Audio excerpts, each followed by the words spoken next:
Big E shocked the world with his WWE Championship victory over Bobby Lashley a week ago, and looked to keep momentum on his side when he teamed with the New Day, with his New Day brethren, Kofi Kingston and Xavier Woods, to battle SmackDown's Universal Champion Roman Reigns and Tag Team Champions The Usos in a blockbuster six-man tag team main event. The contest headlined a show that also featured a high-stakes match between Jeff Hardy and Sheamus, the women's tag team titles up for grabs, and all of the final hype for Sunday's Extreme Rules pay-per-view extravaganza. Who emerged victoriously from the night's top matches? What storyline developments did WWE have in store for its fans? And would Big E be able to do what few have done and blemish Roman Reigns' win-loss record? Find out now on this edition of Ridiculously Raw. Welcome, everybody, to Ridiculously Raw, the most must-see show on YouTube and StreamYard.com today. I am your host, Anthony Florio, joined as always by good old MF Michael Fletcher, the Phenom Michael Bullock, fresh off another one of our legendary Raw chats. Afraid I have a little bad news for you all this evening. The First Lady of the Wrestling Forum, the Twisted Angel Dee Dee Woodson, will not be joining us this evening. Long day on her end, so she's taking the night off, and that's not a problem at all. So Dee Dee, if you're watching, enjoy it. Don't worry about it. The three of us, we got you, as always. So gentlemen, let's not waste any time. Let's get into it.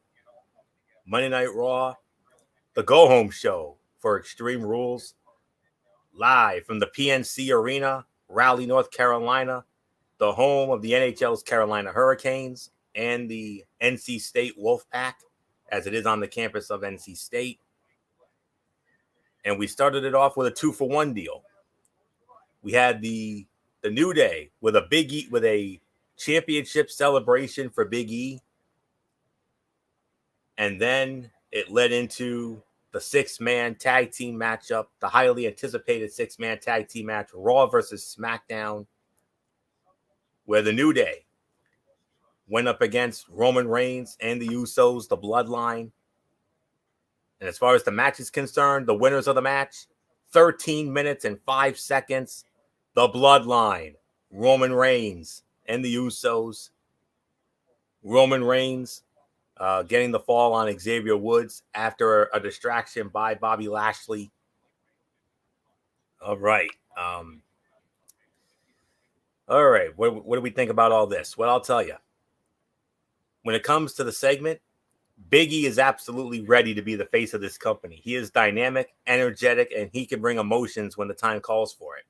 Add to it an explosive in-ring style, and you have a guy who is the well-rounded performer those in management hoped he would be when he first arrived on the main roster back in 2012. The mention of the late, great Mr. Brody Lee and the chants that followed was a beautiful moment, and apropos considering how close Big E was to the late superstar, formerly Luke Harper. Reigns and the Usos interrupting, heading into the commercial, was absolutely the right call as it set the stage for the dream six-man tag match just in time for the start of tonight's Monday Night Football game between the Detroit Lions and the Green Bay Packers, which just ended with the Packers winning 35-17. They're back on track. We'll address that on a special night, and yes, I will explain why in just a little bit. As far as the match goes, 3.5 stars for me. Second best fight of the night. The mid-match commercial break robbed this one from reaching its fullest potential, but it was still a damn fun six-man tag team match that highlighted both teams and really put the emphasis on Big E and Roman Reigns. Their titanic clash in the closing moments was a nice tease for a potential showdown in November at Survivor Series. Oh, by the way, tickets for that will be going on sale this Friday at the Barclays Center, as that's where the Survivor Series is going to be this year, November 21st. And like I said, their titanic clash in the closing moments, Big E and Roman, was a nice tease for a potential showdown at Survivor Series in a battle of the world champions. The involvement of Bobby Lashley was to be expected, especially as Raw has yet to announce a WWE title match for Extreme Rules and will likely use it to justify a one-on-one battle. Reigns scoring the win, no biggie, if only because he's the top star in the industry, and the circumstances surrounding the finish protected the baby faces. no harm, no foul, and an energetic, high-profile start to a show that almost never has them. 3.5 stars for the match. Segment, one of 2 segments of the night. There's another one that I thought was just as good. So, not much more to say. I'm not going to acknowledge him just yet. Maybe later. Keyword maybe. But nonetheless, MF, I know you're chomping at the bits. I know you got the grin on your face. So, go ahead, Mr. SmackDown. Go ahead and rub it in. I can't really rub it in because it wasn't really a fair victory. Bobby Lashley got involved. He kind of stole the thunder away. Made Big E, protected Big E, protects the New Day. I can claim victory, but it really wasn't a SmackDown win. It kind of was a tainted victory. So thank Bobby Lashley for the fact that he literally saved you from what was gonna be a Pearl Harbor SmackDown victory job, minus the shaking of the Christmas tree at your house. Oh, by the way, wink, wink, you know where I'm going with that, Florio. But this was 3.5 stars. This was a great start to the night. And yeah, excellent match by everybody involved. Everyone had an incredible everything in this, and it panned out the way that we were expecting it to. Now, I honestly thought going in, I thought they were going to push this to the end of the night, but there was something better at the end. We'll get into that. But this was excellent. I don't mind the celebration for Big E. Well deserved. He deserves the moment. He deserves the spotlight. He didn't really get it on SmackDown on Friday.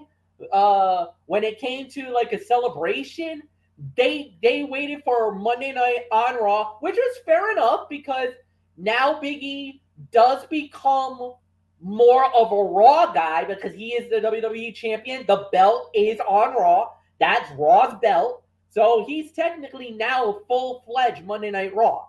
But this might lead to maybe another battle down the line, and we'll see how this plays out. But right now, sky's the limit, and you can't be any bad with that. This was absolutely an incredible match, to say the very least. So 3.5 stars. Mike Bullock, I'll give it to you. Yeah, the segment to me, I thought it was a good segment to start it off. Look, this is a celebration of Big E becoming the champion. A much deserved moment for him after everything that he's gone through, and to win the top prize and WWE champion, that is something. And I loved how he, without obviously mentioning Brody Lee. You know how close those two were. So, yeah. And then as far as the match goes, I know you guys gave it 3.5, but I'm sorry, I'm gonna have to take some points away. I'm gonna give it only 3 stars. And the match was good. There's no ifs, ands, or buts about it. But I just hated Bobby Lashley. Sticking his nose where it didn't belong. Basically destroying everybody, especially after the match. And it sets up for the main event later on in the night. So, yeah, the segment was really good. The match, like I said, I'm giving it 3 stars. I could give it 3.5 if Bobby Lashley didn't stick his nose where it didn't belong. So, nothing else to say. Flory, what's yours? Well, and Monday Night Raw, what's Monday Night Raw known for? The one thing that we're known for, and not in a good way, repetitiveness. And and we got it once again here. Back to reality in a way, as only Raw can do it. Eva Marie and Doudrop one more time. Really? Doudrop wins the match, 1 minute, 20 seconds. Worst fight of the night, absolute dud. For the show that oftentimes leaves its fans wondering why the hell something unnecessarily happened on any given broadcast, this takes the proverbial cake. We watched Doudrop put an end to her relationship definitively with a victory over Eva Marie last week. Why run it back this week with literally nothing new to speak of? We get it. Eva Marie is no mix for her former protege. She talked a big game, but got her ass kicked when it counted most. Now let's move on. Let Doudrop mix it up in the women's division, an area of the Raw brand that could desperately use some freshening up. So we're not really gonna, get too much more into that. So that was an absolute dud. That was the worst fight of the night. So, but we are gonna get into this though. Renewal of a fun little rivalry here. One half of the Raw Tag Team Champions, Randy Orton, with Riddle in his corner, squaring off against one half of the former Raw Tag Team Champions, the phenomenal AJ Styles, with Omos in his corner. Winner of the match, 15 and a half minutes, Randy Orton defeating AJ Styles. MF, I know the RKO wasn't quite out of nowhere, but nonetheless, Randy Orton defeats AJ Styles, 15 and a half minutes. What a match. Man, this was a good one. This was an incredible fight, one-on-one. Kind of had a little bit of some WrestleMania-esque from New York, New Jersey, 35, man. It had a little bit of a WrestleMania feel going for a little bit there. The commercial in between kind of hurt it a little bit, but they were able to bring it home with a very good match. Yes, the RKO was not really out of nowhere, but still, it's the most prettiest looking RKO when Orton nails it. It doesn't matter who you are, where he hits it. Anytime he nails the three most devastating letters in WWE, it is a wrap. So hardly anybody gets up from it. I know a few have, but hardly anybody gets up from an RKO. And unfortunately, AJ Styles gets put on the list of many men who's fallen to that RKO. 3.5 stars. Great match. Mike Bullock. Well done by these two men. Like I said, it had a little bit of some feeling of WrestleMania 35, where on that night AJ Styles beat Randy Orton. Yeah, I mean, it did have that feeling of the encounter that these two had back at WrestleMania 35, but that was when AJ Styles went over. This time around, it was Randy Orton who got the best of AJ Styles, like you said, with those three most devastating words: RKO. 3.5 stars. This was an incredible match here. So yeah, there's nothing more to say. Florio, it is yours. Yes, indeed. I mean, great matchup here, guys. 3.5 to 3 3/4 of a star. Randy Orton and AJ Styles are such smart performers with such incredible in-ring chemistry that they're simply never going to have a bad match. This was no different, as these grizzled veterans worked a solid, creative, psychology-heavy match with a great finish. Orton faking out Styles to get him to abandon the phenomenal forearm was great stuff and added to the cerebral nature of the third-generation competitor. The idea of RK Bro versus Styles and Omos yet again may not be the most appealing for fans tired of the repetition, me especially, but if it leads to more creative excellence like the last few minutes of this match, sign us up for more. That's all I can say there. So 3.5, teetering on 3 3/4 of a star, another one of the fights of the night. No doubt about this. Then we had Nia Jax against Shayna Baszler. Shayna Baszler wins the match 2 minutes and 20 seconds via the Karafuda clutch.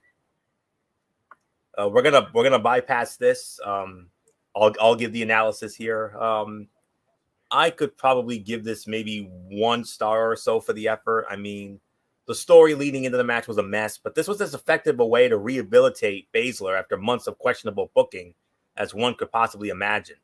The former NXT Women's Champion and tag team title holder beat the hell out of Nia Jax and looked like an absolute killer while doing so. That she continued the assault only enhanced the crowd's reaction to her sudden return to form and left them showering her with jeers. Jax played her role well and probably even earned herself some sympathy, even if by default. An impressive bit of booking and an even better post-match beatdown helped us exceed expectations. But guys, I mean, MF, I talked to Bullock about this. Now, I'm not saying we're going to address this necessarily, but I just want to, Bullock and I talked about this, but did you hear Nia screaming? And did you hear Nia screaming like that? Wow, God almighty. Yeah, she absolutely sold that beatdown. She absolutely sold the injury. My ears are still ringing. Yeah, you could wonder. I mean, the way that she was screaming, you almost felt like that she had broken something. Like that's how bad it looked, and almost like out of a horror movie, almost. Yeah, it was devastating. Like you said, it does bring a great level of sympathy to Nia Jax, and a lot of people would wonder, in one way, does she really deserve the sympathy because of her actions in the past? And I'm just going with and I'm just going to say this briefly, but we have heard stories of her injuring other superstars. Indeed. Do you really feel sorry for her in that sense? If you're trying to do it in a storyline to make her a baby face, then absolutely. What they did tonight was absolutely perfect, because I kind of felt sorry for Nia in that moment. But of course, you got to step back now and think of all the stuff in the past. That's where, reality and that line gets a little blurred. From storyline to actual reality, there's two different components that you're thinking about. So, I mean, no, as far as how Nia sold it, she sold it perfectly. I mean, there's nothing bad that she did. It was amazing. She sold the injury really, really well. Absolutely. I mean, and I told that to Bullock during our Raw chat, and I was just curious how MF thought about it. I mean, the way she screamed though, Nia, I mean, that sounded like something out of a horror movie, for goodness sakes. I mean, man alive. I mean, wow. That's something.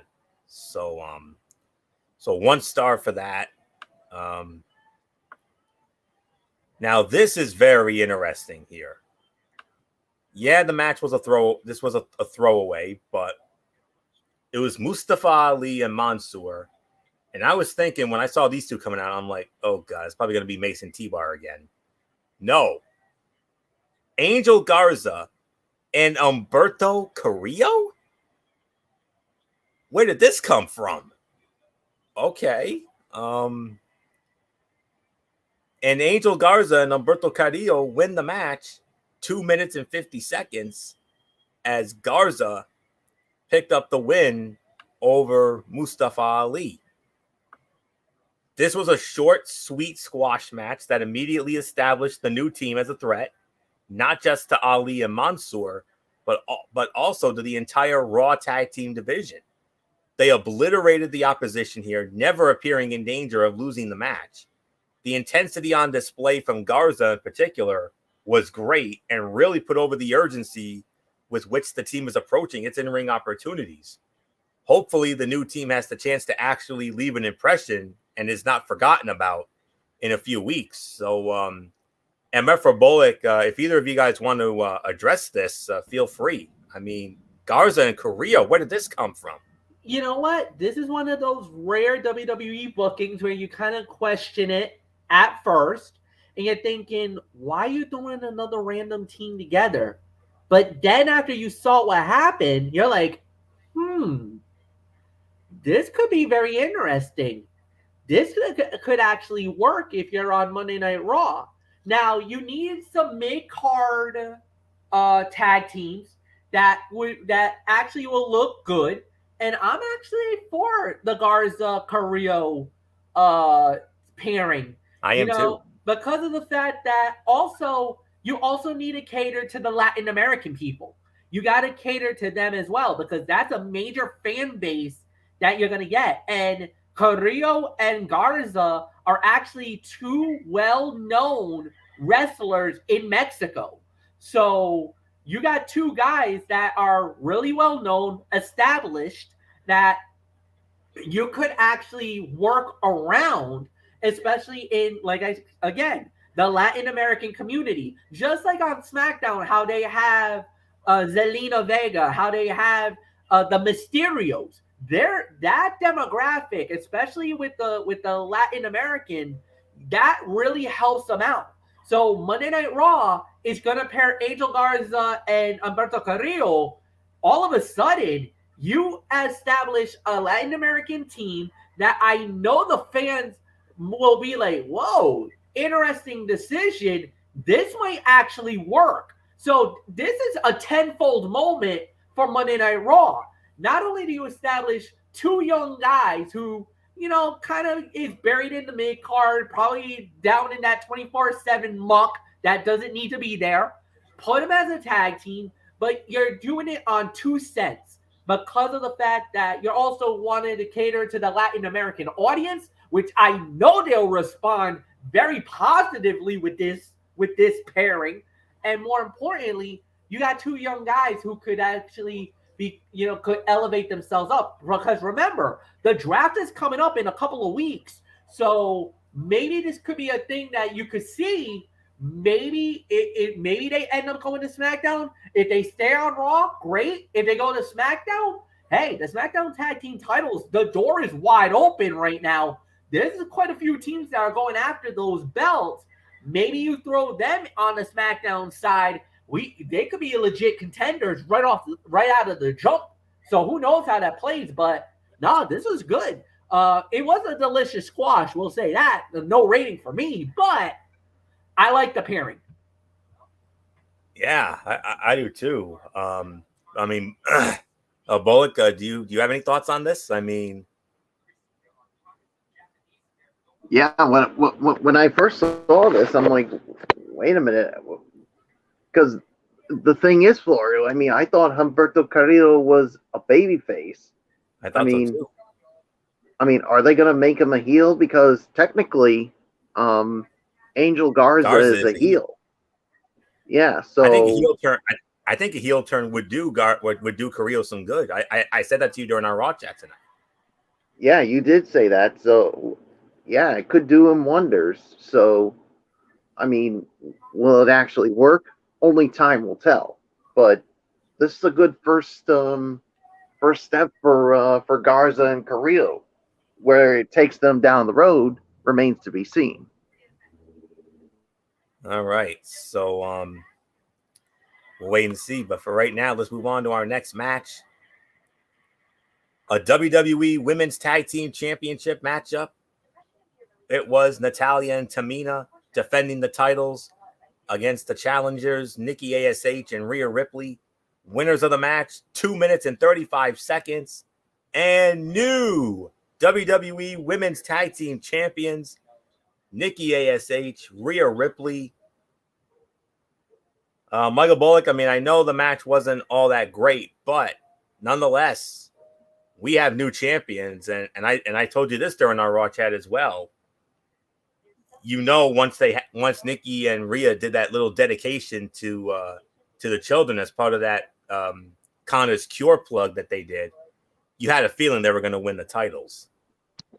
Yeah, as soon as I saw that, I knew they were gonna win the titles, and that's exactly what just happened here. So, yeah, I'm not gonna rank the match because it was just way too short. I mean, I thought this would have gone maybe just a little longer, but yeah, history was definitely made here. So, yeah, so there's really nothing more for me to say. So, Florio, it's yours. Remember when Shotzi Blackheart and Tegan Nox beat Natalya and Tamina 3 weeks in a row and got their title shot? No. However, Nikki ASH and Rhea Ripley winning the titles after their dedication to the children was the right call. Sure, but the women's tag title continues to be the most uninspired in the entire company. Matches happen, loosely defined, quote unquote, feuds play out over weeks or months, but no one really is any better or worse off for having competed for or won the titles.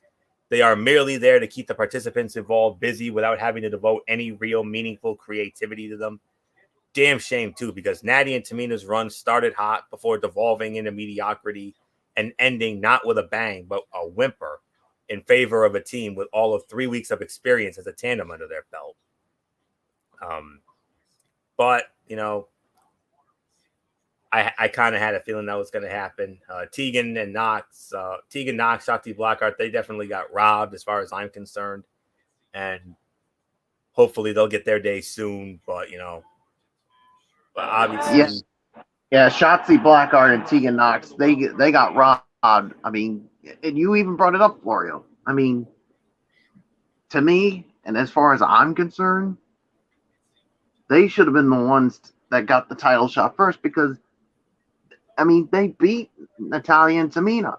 And for some reason, I don't know why, they basically get left in the dark.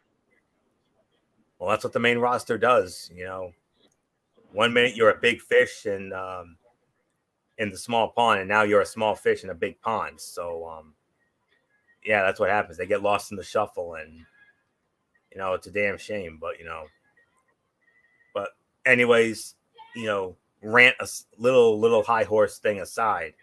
I mean, the only good thing that came out of this was Raw got one over on SmackDown here because, you know, Natty and Tamina are under SmackDown contract, whereas Nikki and Rhea are under Raw contract. So Raw gets one back here and they get the women's tag team titles back and ending Natty and Tamina's run at 129 days.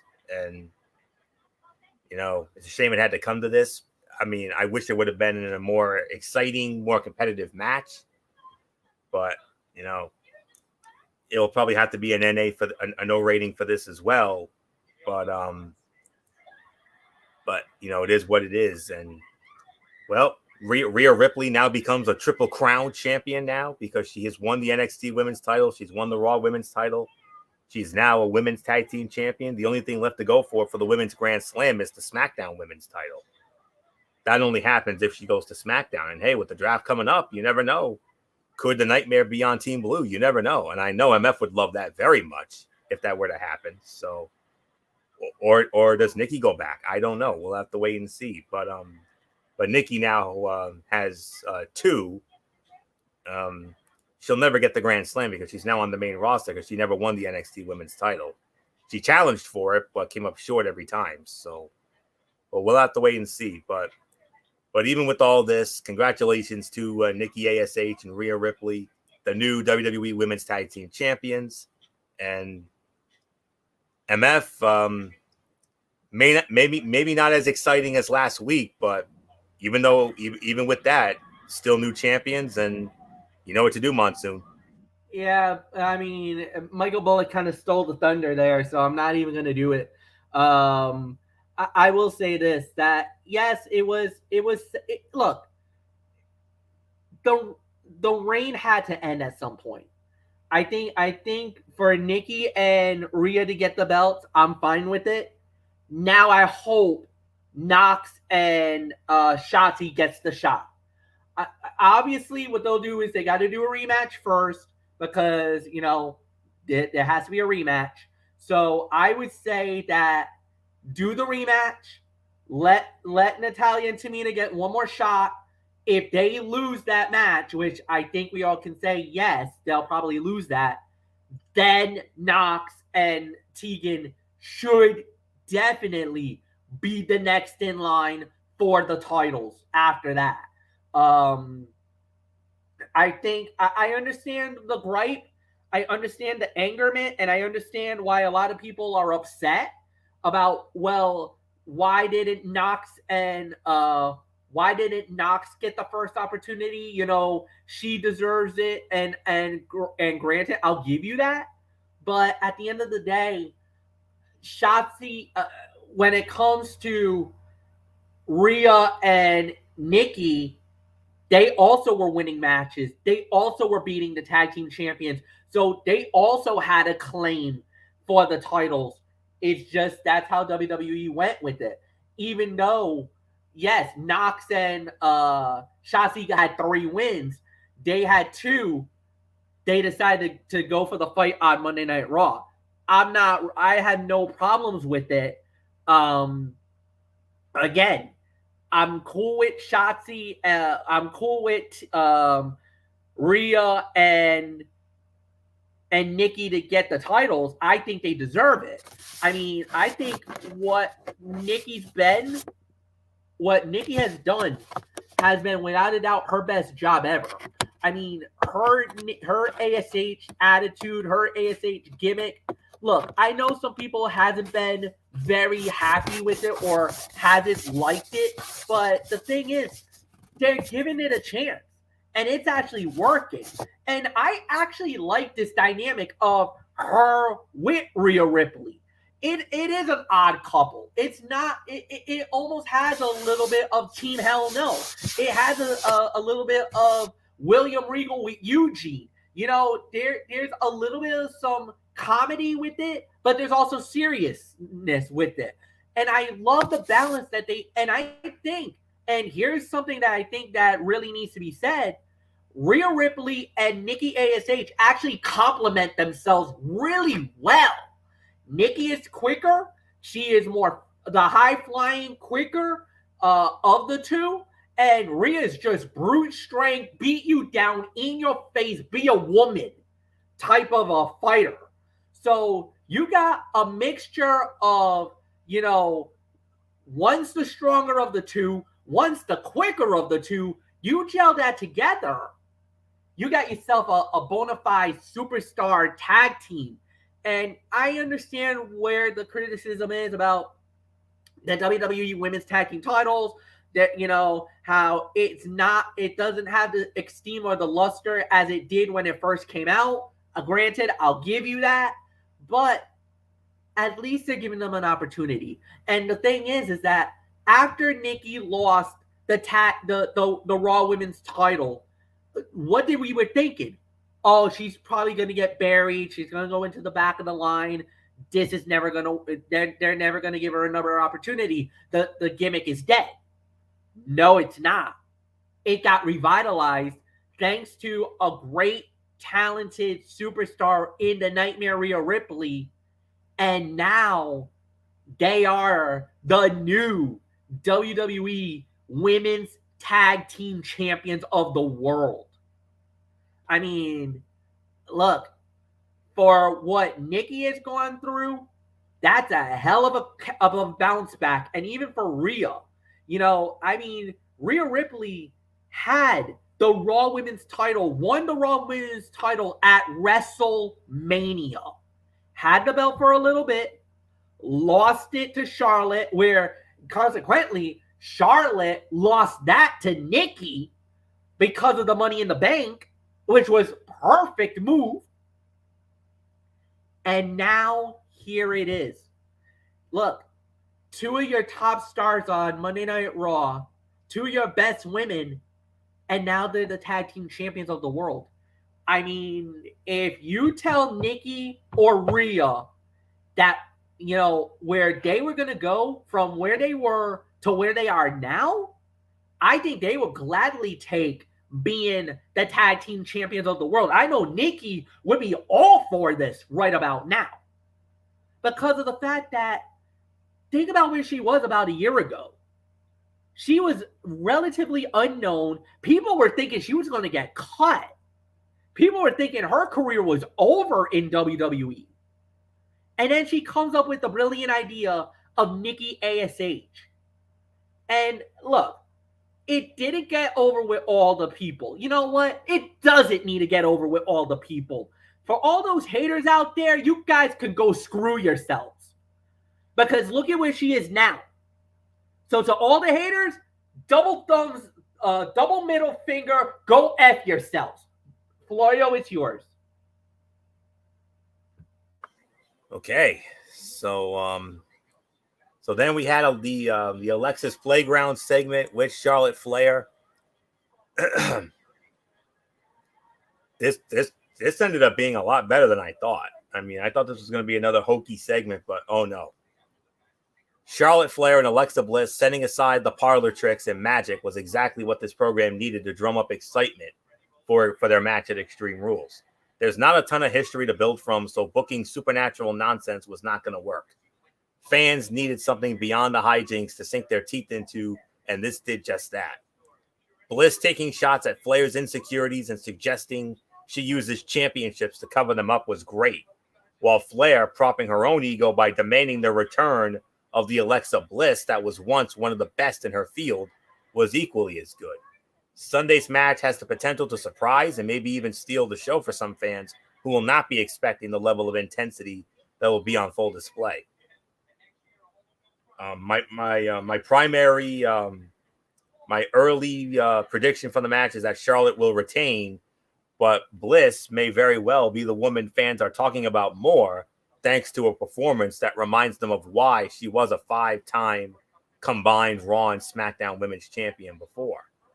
So, we'll have to wait and see on that. But I said there was another segment that was just as good as that opening segment. This was that other segment right here. So MF, I mean, Charlotte, she took some shots at Alexa saying, I want the 5 feet of fury. Where's that, Alexa? But then again, some of us are saying the same thing, including myself. Imagine if that came back. So Charlotte Flair wants the goddess. The 5 feet of fury, huh? One problem, Charlotte.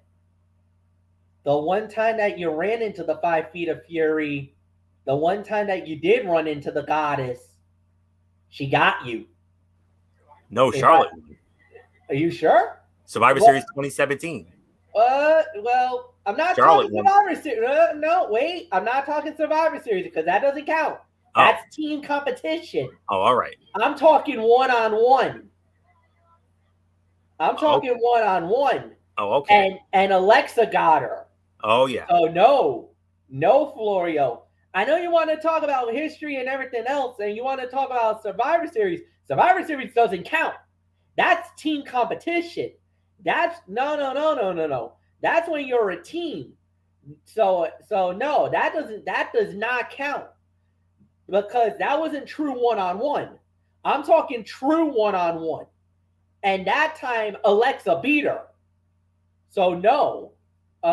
Let's call a spade here. So no. That's why I think it's gonna be that's why I think at the end it will be Alexa winning the title. But careful what you wish for. She might play the mind games with her. I think she might play the mind games if she gets frustrated. But Alexa, she could flip that switch at any time. And if she gets into her inner feed, forget it. Charlotte is dead.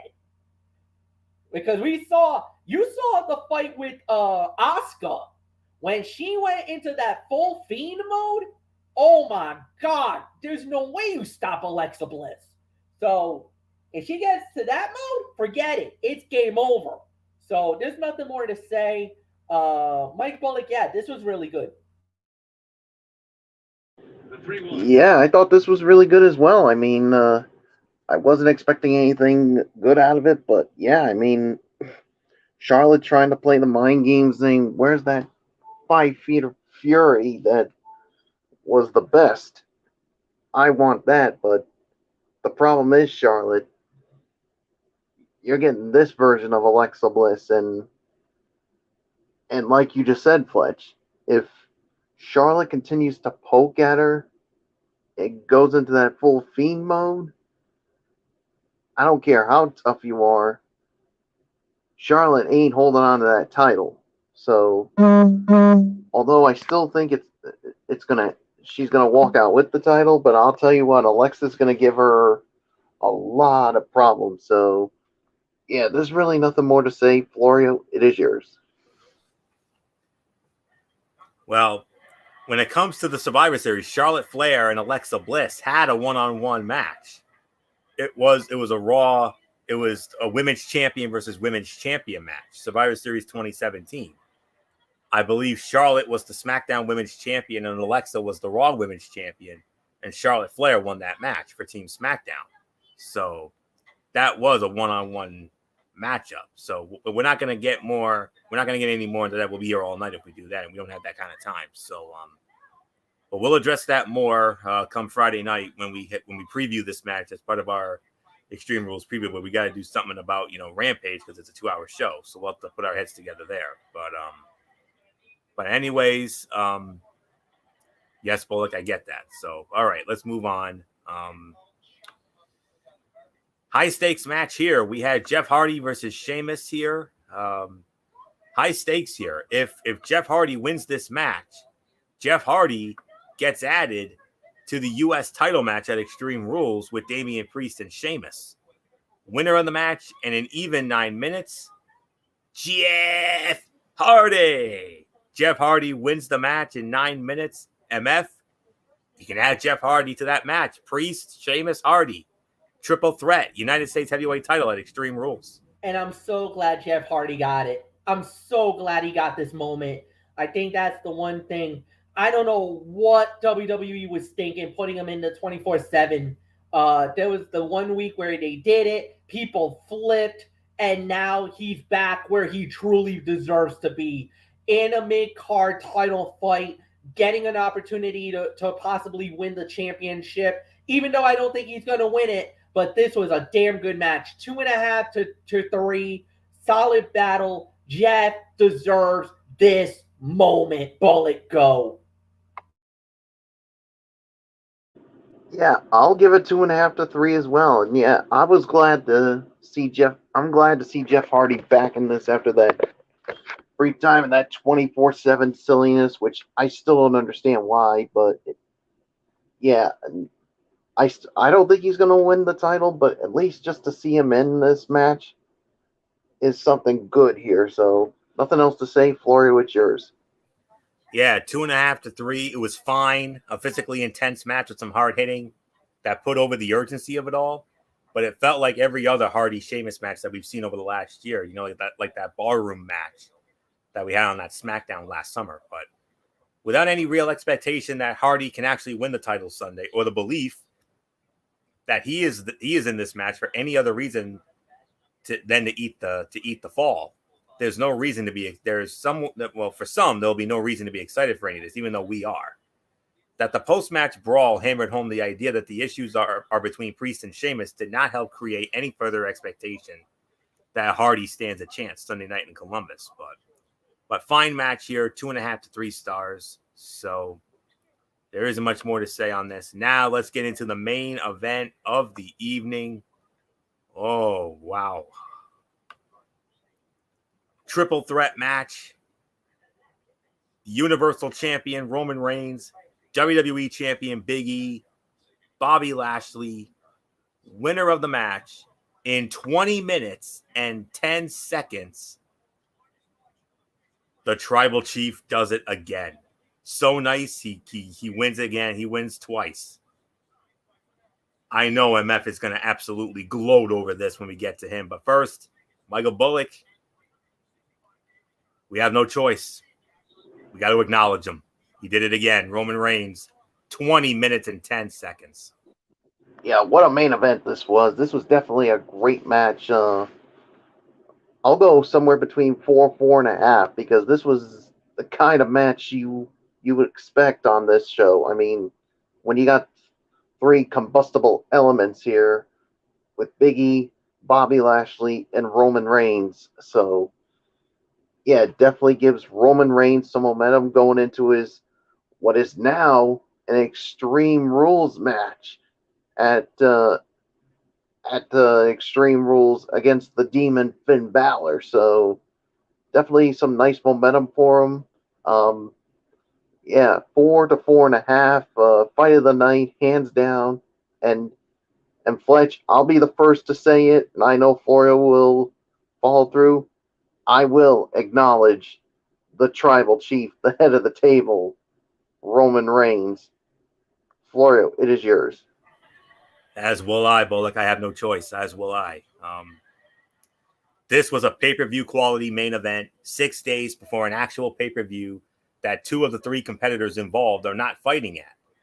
Roman Reigns, Bobby Lashley, and Big E tore the house down in a superb triple threat match that featured an ending that absolutely made sense within the context of the story presented.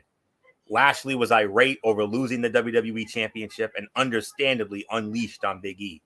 His emotions got the best of him as he took his eye off Roman Reigns and paid the price for it as the head of the table speared him for the win. Big E was shielded from the loss. Lashley only was defeated because he took his eye off the prize for one moment, and Reigns earns yet another quality victory that solidifies his place atop the WWE mountain. The question is whether Big E and Bobby Lashley are merely going to be left off of Sunday's Extreme Rules card. As of the end of this show, they are not on the card, and nothing was announced ahead of time. Then again, there were also no gimmick matches announced for a show that lives and breathes on them. So this may prove to be the most uncharacteristic edition of Extreme Rules that we've ever seen. But booking a match this good could backfire, as fans will come to expect it. But given the wealth of talent on the roster, there's no reason the company could not give its fans something comparable every week, rather than the dull and repetitive schlock they're subject to most outings. But at the end of the night, though, this was the fight of the night. 4.25, 4.5 stars. Incredible paper quality main event.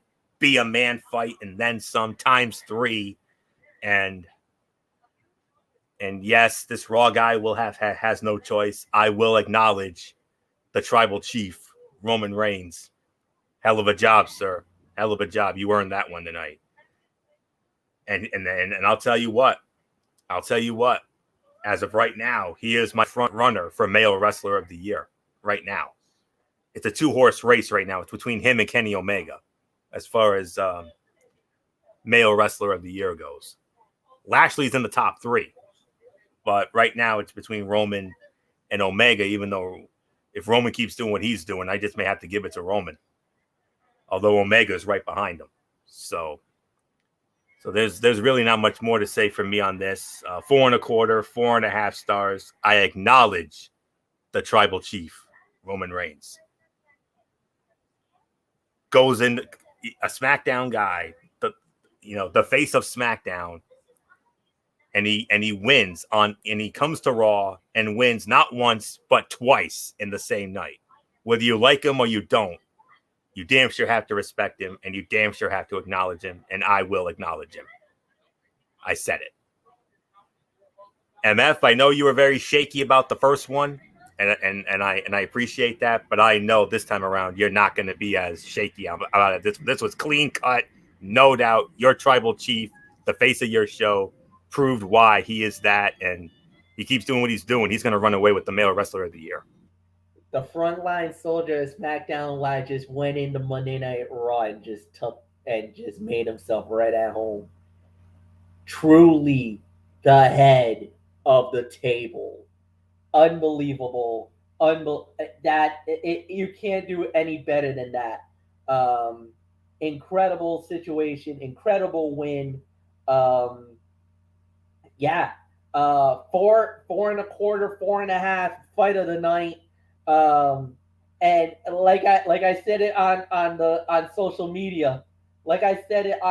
media, acknowledge him. And there were people that did acknowledge. There were others that did not want to. Understandable, no problem. But man, what a game! What a game! What a match! Big E looked great in a losing effort.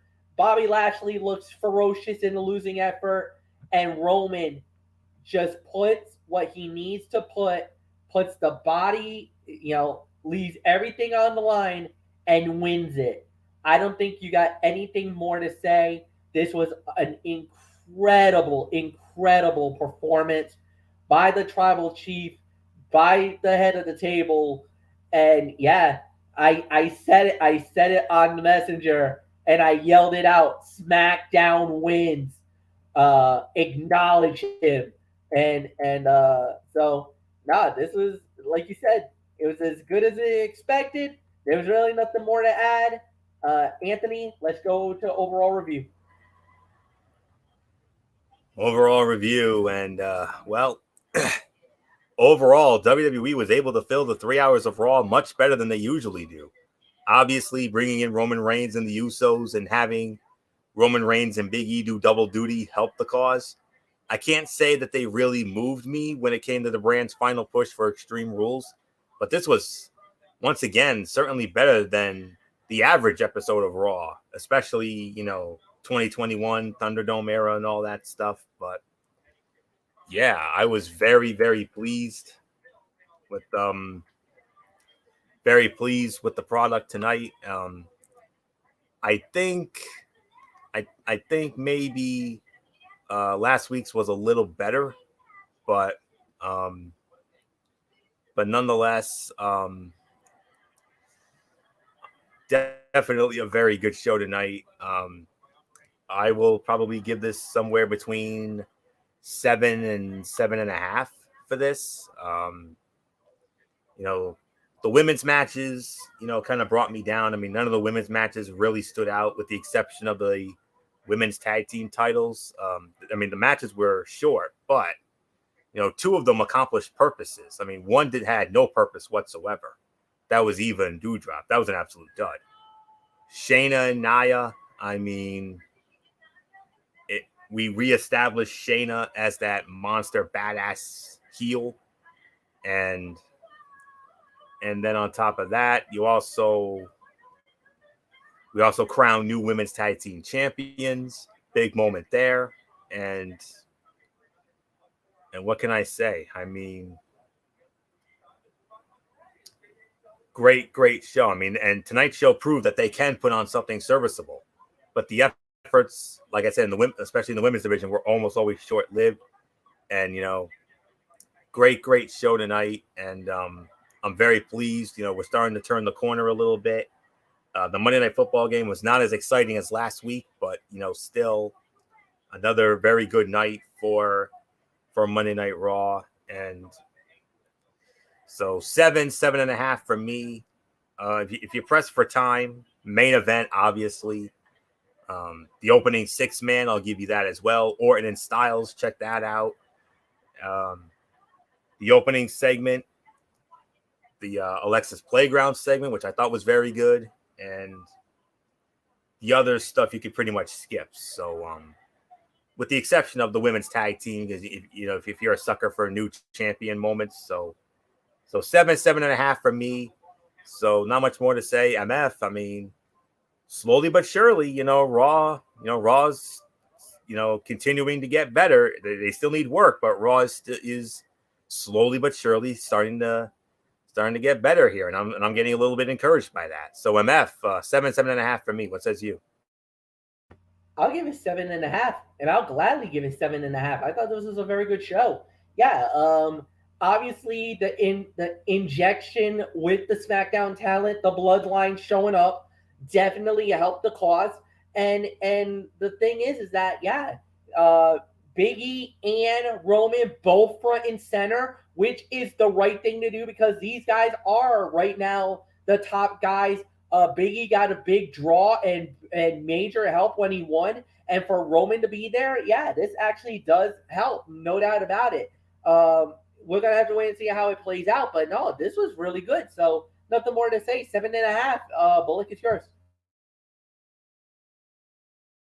Yeah, 7.5 for me as well. I mean, this was a good show. I mean, they continue to definitely get better. I mean, yes, having the bloodline there certainly helped the cause out. I mean, yeah, the women's matches really weren't all that good. So, yes, but other than that, I really enjoyed it. So there's really nothing more to say. Flory, what's yours?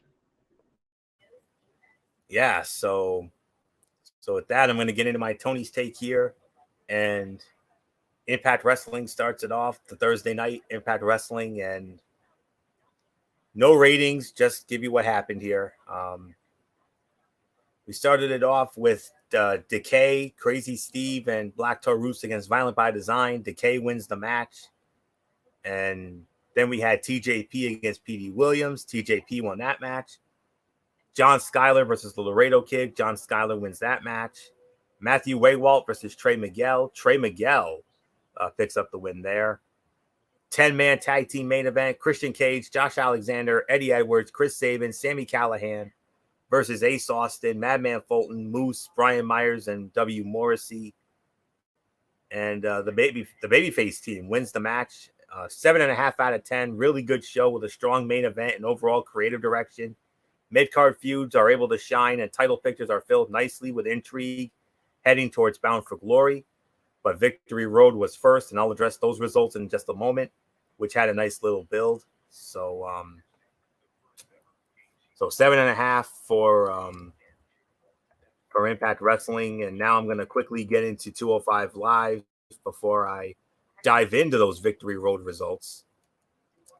And 205 Live, we had we had a women's match, Valentina Feroz against Amari Miller. Valentina Feroz, 5 minutes, 50 seconds. Not much to this one. They worked some submissions for a bit, kept things basic. The ending was decent, with Feroz catching Miller by surprise after the slam, 1.25 stars. Malik Blade, who is the nephew of NBA legend Daryl Dawkins and trained by Devon Dudley, he went up against Boa. Boa won the match, 3 minutes and 20 seconds. Not much here, as it was an extended squash to show off Boa. Blade showed some flashes, and I would like to see more of him. Andre Chase versus Trey Baxter. Trey Baxter, 8 minutes, 38 seconds. Fun match here. I wish they just would have cut one of the other two matches and given these two extra 5 minutes. Just another case of the three-match format hurting the overall quality of the show. Chase continues to lose, but he has been fun on the show, and Baxter looks good. That was good, and I want to see more from both of them. 3 stars. 7 out of 10. The main event made this a good show. They made the most of the 9 minutes they had. I don't like the 3-match format. Would have been better with the Boa squash or the women's match and the main event going 13 to 14 minutes. The atmosphere was better though with the new PC. The fans seem to be into it more as well. So 7 out of 10 there. And now I'm going to quickly get into the Impact Wrestling Victory Road results that went down this past Saturday night. I mean, it was a taped show, but nonetheless, it aired exclusively on the Impact Plus. We had a 3-way match: Steve Macklin versus P.D. Williams and TJP. Steve Macklin wins that match, 10 minutes and 20 seconds. Trey Miguel, John Schuyler, Jake Something, Black Taurus, and Laredo Kid, they battled in a 5-way scramble match. Laredo Kid, the winner of that, in 8 minutes and 12 seconds. Then we had Tennille Dashwood versus Taylor Wilde. Taylor Wilde wins in 9 minutes, 16 seconds. Rohit Raju versus Matt Cardona, no disqualification match. Matt Cardona wins, 10 minutes, 49 seconds. Finjuice went up against Chris Bay and Hikuleo of the Bullet Club. The Bullet Club wins that match, 10 minutes, 45 seconds. Eddie Edwards, Sammy Callahan, they teamed up against Moose and W. Morrissey. Moose and W. Morrissey in an even 15 minutes. Knockouts tag team titles on the line. Savannah Evans and Tasha Steeles challenging the champions Jessica Havoc and Rosemary of Decay. Champions stay the champions. Decay retains the title, 7 minutes, 56 seconds. Impact tag team titles on the line. Rich Swann and Willie Mack challenging the Good Brothers. Good Brothers successfully defend, 11 minutes and 26 seconds. X Division title, Chris Sabin challenging Josh Alexander. Josh Alexander retains in the fight of the night, 19 minutes and 1 second. And then in the main event, Ace Austin versus Christian Cage for the World Heavyweight title. Christian Cage successfully defends the title, 12 minutes and 5 seconds. But then after the match was over, Josh Alexander came out and he threw it in Christian Cage's face. MF, 2 words, Option C. Now, if you don't know what Option C is, here it is. Josh Alexander now has to forfeit the X Division title, but by giving up the belt, he now has a guaranteed World Heavyweight Championship match at Bound for Glory. Yeah, he does. And MF, that's going to be a hell of a fight. That's going to steal the damn show. What a match. Somebody called the Vegas PD. Somebody called that venue in Vegas, Sam's Town, I believe it is. Yeah. So very, very familiar with Ring of Honor. That used to be one of Ring of Honor's hot spots. So that arena I know very well. Yeah. And that's where Bound for Glory is going to be Saturday night, October 23rd. And MF, I'm going to call it right now. I think the Walking Weapon is going to be the next World Heavyweight Champion. I agree. I think Josh Alexander has had. It was the right moment. It was the right time. I cannot believe he just pulled option C out. But when you're the X Division champion, that's one of the wrinkles that if you ever decide that you want to go for the big belt, you gotta. That's the only way you can pull this. So that means the X Division title now becomes vacated. The new X Division champion is vacant. He's got the belt back. So now we got to see how what happens at that point. But yeah, the belt becomes vacated, and Josh Alexander now steps up, and he now gets to fight Christian Cage, Captain Charisma, for Impact Wrestling's richest prize with the Impact Wrestling World Heavyweight title. And there, I don't know how many other times we've seen it, but there have been times where we've seen option C. Austin Aries, he won it. Aries was most notorious for. He was the man who created the option C. Yeah, he ran it over on Hogan back when Hogan was running the show, and that was in 2012. Destination X. He beat Bobby Roode, ending what is still to this day the longest World Heavyweight title reign in history. And remember, Chris Sabin, he did the same thing the following year when he beat Bully Ray, and that was on an Impact Wrestling. It was still the Destination X show, but it was not on pay-per-view. It was on an episode of Impact Wrestling on free television. And I'm trying to think of how many other times it's been done, but those are the two that I remember the most. And I believe in my heart of hearts, I don't think there's been any other wrestler on that roster that has been the most complete wrestler and the most, consistent wrestler all year long than the Walking Weapon, Josh Alexander. And I believe his hard work, especially this year, I believe Josh Alexander is going to walk out of Sam's Town in Las Vegas, Bound for Glory next month, as the next Impact Wrestling World Heavyweight Champion. He's due. I believe it. So that is that. All right. Before we put a bow on this thing, we have a couple of programming changes that we need to let you know about because of some very special commitments that have come up on my end. Especially the next couple of Saturday nights, which I figure are going to go. I'm sure they're going to probably go quite a while, and because of that, I reached out to MF. I talked to him last night, seeing that he is the executive producer of both this show. Well, this is not a wrestling forum matter; it's a strictly sports matter, and he's the executive producer of both shows. And I ran my scenario by him, and I very much appreciate that MF has agreed to this. This is going to be for the next 2 weeks. It's going to be this week and next week only. And then after that, we should be able to proceed with our normal schedule, barring anything else coming up after that. But what we're going to do, normally we have college football Thursday and we have NFL Saturday. But because of my special plans the next 2 Saturdays, what's going to happen is tomorrow night, we're going to have a special Tuesday night edition of College Football Thursday. It's going to be College Football Tuesday in this case. And then we'll have Wednesday Night Mayhem as usual. We'll run down NXT and Dynamite, and MF will have that. Thursday, instead of College Football Thursday, it's going to be a special Thursday edition of NFL Saturday. We're going to do the NFL show on Thursday, and then we'll have the Cerebral Smack Talk. Now, how are we going to do that, MF? Because as you know, Rampage Friday night is going to be a 2-hour show. What in the world are we going to do? Yeah.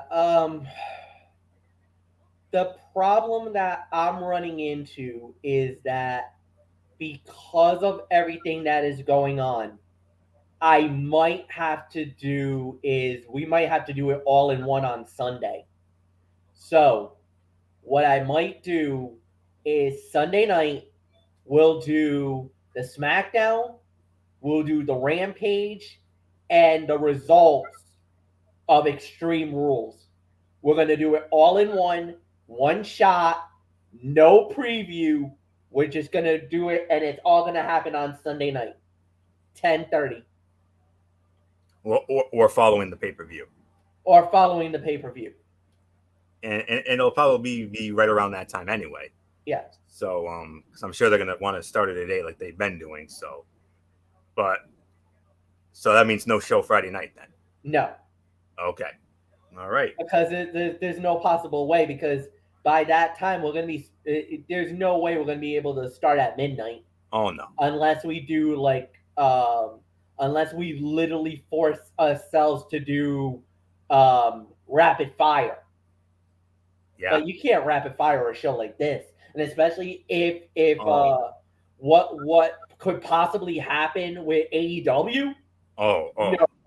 No. Well, I do have an idea. Maybe we can move up the Extreme Rules preview to the Wednesday show then. Yeah, I guess we'll be forced to. We'll be forced to, and then we'll just have. And then what we'll do is we'll just do the results on. We'll do all the results on Friday. On Sunday. We could do that. Okay, so more program changes here. So here we go. Tomorrow night, 10:30, it will be a special Tuesday edition of College Football Thursday. Wednesday, we're going to have our Wednesday Mayhem. We're going to have NXT 2.0. We're also going to recap the biggest AEW show of the year, AEW Grand Slam Dynamite, Arthur Ashe Stadium. And then we will preview the Extreme Rules pay-per-view. Thursday, special Thursday edition of NFL Saturday. No show on Friday, no show on Saturday. And then a very special wrestling forum on Sunday night where we will review Friday Night SmackDown, AEW Rampage, and the Extreme Rules pay-per-view on top of that. So huge, to say the very least. And then we'll do that all again the following week. Ridiculously Raw, the fallout from Extreme Rules, another Tuesday, College Football Thursday, Mayhem, and then another NFL Thursday. And I think we should be back to our normal Cerebral Smack Talk time, because I think this 2-hour thing should only be for 1 week. Hopefully it's only for this week only. So, all right, you heard it. You got it.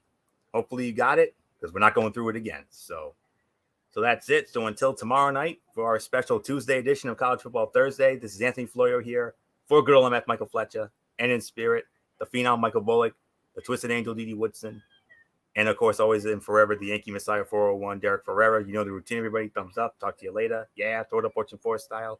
Bye for now, my friends. God bless. Be good to each other. Have a blessed Tuesday. And until tomorrow night for that special College Football Tuesday show, you have been watching Ridiculously Raw right here on the Tone 25 on YouTube and StreamYard.com. And don't forget, no matter what we tell you, no matter anyone tells you, beyond anything else, wrestling is indeed actually real. For everybody who has been a part of this one, for now, Anthony Florio, so long. Bye, everybody. Bye.